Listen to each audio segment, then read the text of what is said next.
to The Book of Life, a show about Jewish books, music, film, and web. I'm Heidi Estrin. The Book of Life is a podcast service of the Feldman Library at Congregation B'nai Israel in Boca Raton, Florida. Additional support comes from the Association of Jewish Libraries. Margarita Engle is a Cuban-American poet, novelist, and journalist who writes for adults and children. In 2009, she won a Newbery Honor and a Pura Belpré Award for her book, The Surrender Tree. The Belpré honors Latino authors for children's books portraying the Latino experience. Now Margarita has also won the Sidney Taylor Book Award for her book portraying the Jewish experience. Tropical Secrets, Holocaust Refugees in Cuba, draws upon Margarita's own Jewish and Cuban heritage, and it is the 2010 Sidney Taylor winner in the teen category. I spoke to Margarita during the annual convention of the Association of Jewish Libraries, where she accepted the Sidney Taylor Book Award.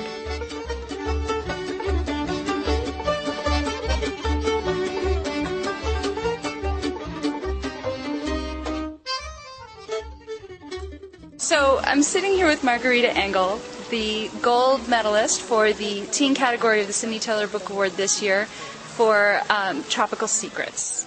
And tell us a little bit about Tropical Secrets. Tropical Secrets is the story of German Jewish refugees who were turned away from New York and Toronto in the late 1930s. The ships anchored in Havana Harbor and waited there until most of them got permission for the refugees to be granted asylum, and they became Cuban. The ships included many children traveling alone, and Cuban teenagers volunteered to teach them Spanish, and that to me was a very inspiring incident in history, that all these horrible things were going on, that there were people who found ways to have their two cultures meet and join, and I really see it as a story of safe harbors and the kindness of strangers, which I think is a relevant story at any time in any place, because there's always one refugee crisis or another somewhere in the world at any time. So I really felt very deeply about this story. My mother is Cuban and my father is an American of Ukrainian Jewish ancestry. So it was also a way for me to explore bringing together the two branches of my own ancestry, and that meant a lot to me to be able to put them both in one book. I wrote it as a novel in verse. I was about to ask you that. Explain why you chose to write it in free verse. That's your normal way of writing, isn't it? It is now. I used to write prose and I used to write for adults, but the older I get, the more I want to write for young people, and it just means a great deal to me to be able to reduce a very complex historical situation down to its emotional essence through free verse. I am in love with the form, the novel in verse form, and this story fit that form perfectly. I wanted to use music as a way that people who do not speak the same language can communicate. Mm-hmm. And it's such an important part of both European and Cuban culture. Very different kinds of music. The Cuban African rhythms and Andalusian melodies and the European classical music, it just all seemed to me like they would come together and people could communicate by celebrating at Carnival, for instance. There's a big carnival scene in the book, and these are universal things. Mm-hmm. And how else does music tie into the story? It's very important to the main character, who is a German Jewish boy. He's a fictional character, but represented by a real historical situation. And I did take my research for his character from a nonfiction study called Tropical Diaspora, where many of the people who went through this experience were interviewed, and their stories were told in a nonfiction documented form. But I wanted to write it in a fictional form with composite characters where I could take elements of several different childhoods and put them all into one person. So for him, arriving alone in Cuba and not knowing the language and having expected to arrive in New York and to eventually be reunited with his family, for him it was a tremendous adjustment to realize that he was going to be Cuban instead of North American, and that he was going to have to learn to speak Spanish instead of learning to speak English, and that he was going to have to take off his winter coat and learn to live in the tropics. And he does fall in love with Cuban music, and that is something that helps him to feel at home. And I do know people like, I have heard that story told over and over, that where refugees who did love music in their native countries were able to adjust through loving music in their adopted countries. It is a non-verbal communication that transcends language. Right. And in your presentation earlier, you said that when your parents met, they didn't speak the same language, but they were both artists, so they were able to communicate that way. They used visual art. Now, because I'm not a visual artist, that would be harder for me to portray, whereas I was able to adapt music into the form of poetry in my mind a little easier. And I also, it really isn't a story about my parents, so because they met under different circumstances and later in time. So for me, music worked being very close to poetry, and that it has a rhythm, and even though free verse doesn't rhyme, it does have a rhythm. Right. So for me, it really worked in my imagination as a way for people to communicate when they don't speak the same language. Right. I'm sure you're aware that in the same year, another book for about the same age range came out that was also about the refugees arriving in Cuba. The book was The Other Half of Life, and it was also quite a good book and got a notable from the Sidney Taylor Committee. Were you aware of this at the time? Did you read this other book?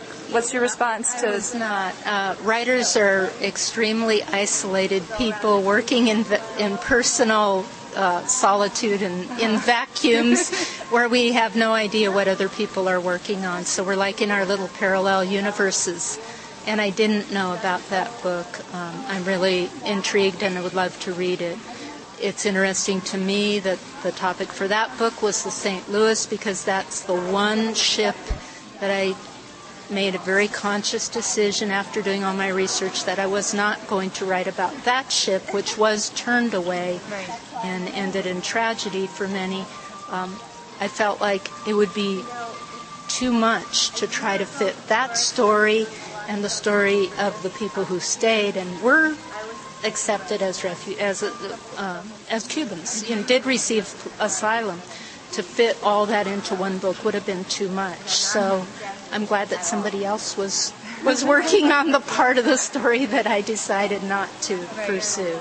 Yeah, that's interesting, actually. They sort of cover the opposite angles, because yours was the boats where they did let the people get off and stay in Cuba. So. And because I've never been to Germany, for instance, and my experience has been in Cuba, I feel like I can write about the Cuban side of that story, where I could not have, even visiting as a tourist to Germany would not have given me the insight into writing about that end of in any great detail. There was a nonfiction book for adults about that ship in the 1960s and a movie, and I did study those and decide that it's an important story, but that it wouldn't fit into mine. Right. It's interesting, though, how things are just sort of in the air, so that, because you often see that books on similar things will come out around the same time period, and the authors couldn't have known, and nobody planned this. It just sort of happens. I don't know how. No, and even the publishers wouldn't know what another publisher was planning. I wanted to ask you, it's in free verse, and it's also in more than one voice. So can you talk a little bit about that?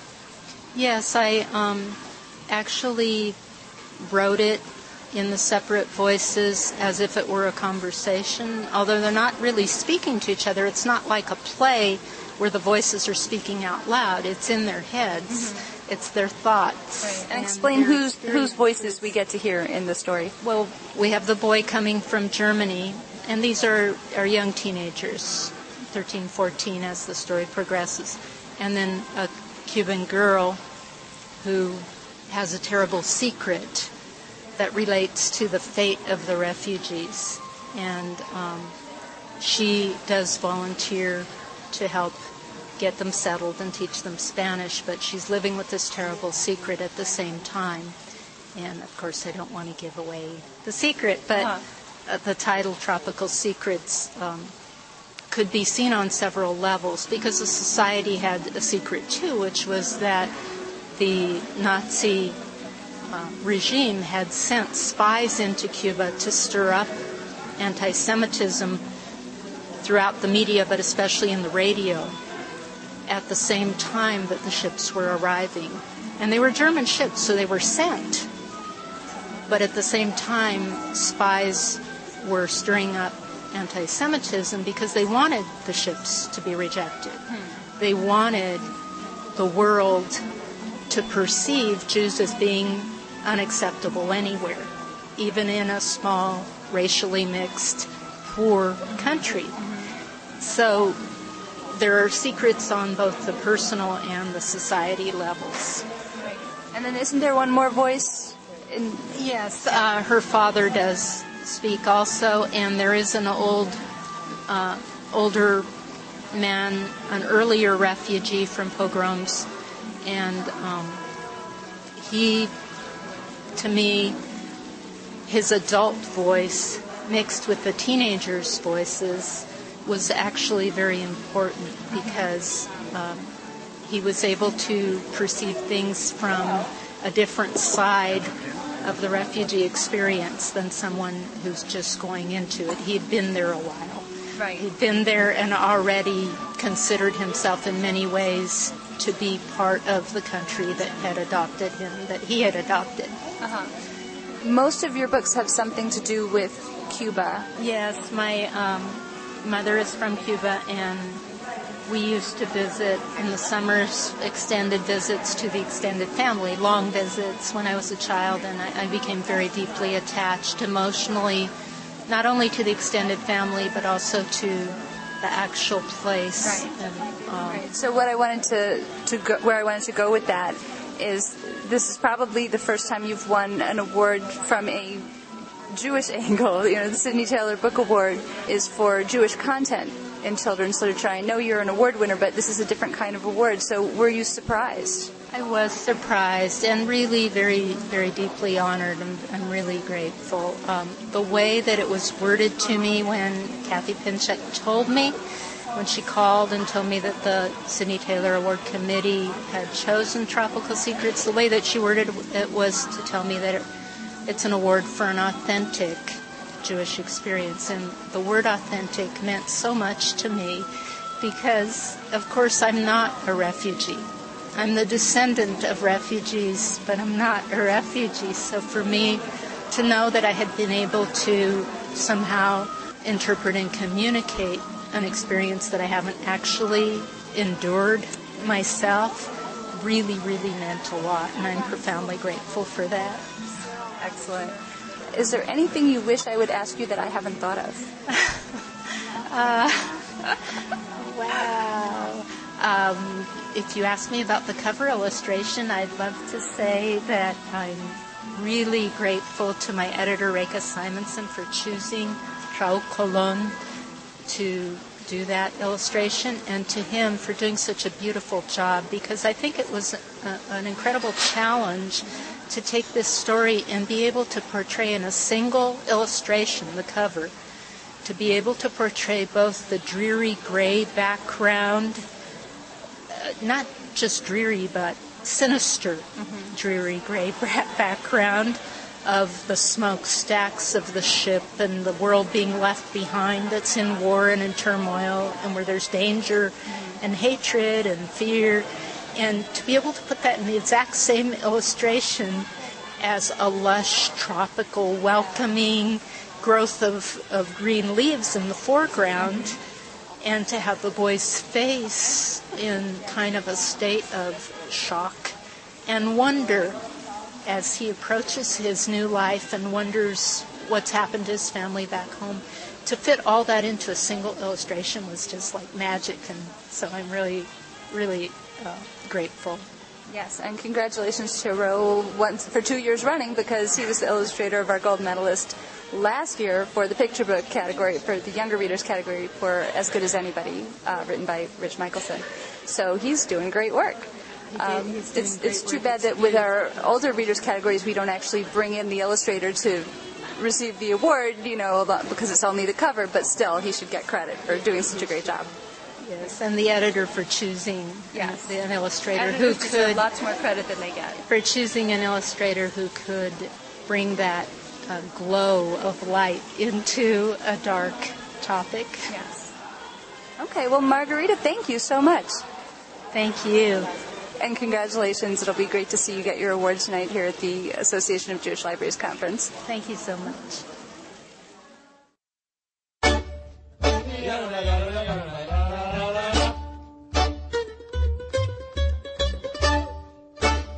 There are so many ways to connect with the Book of Life. Fan us at facebook.com/Book of Life Podcast. Follow us at twitter.com/Book of Life Pod. Email us at bookoflifepodcast@gmail.com or leave us a voicemail at 561-206-2473. You can also listen to the latest episode by phone at 916-313-3820. And, of course, find links to everything at bookoflifepodcast.com. The Book of Life is a podcast service of the Feldman Library at Congregation B'nai Israel in Boca Raton, Florida, at cbiboca.org, and is supported in part by the Association of Jewish Libraries at jewishlibraries.org. Our background music is provided by the Freilach Makers Klezmer String Band at freilachmakers.com. Thanks for listening, and happy reading.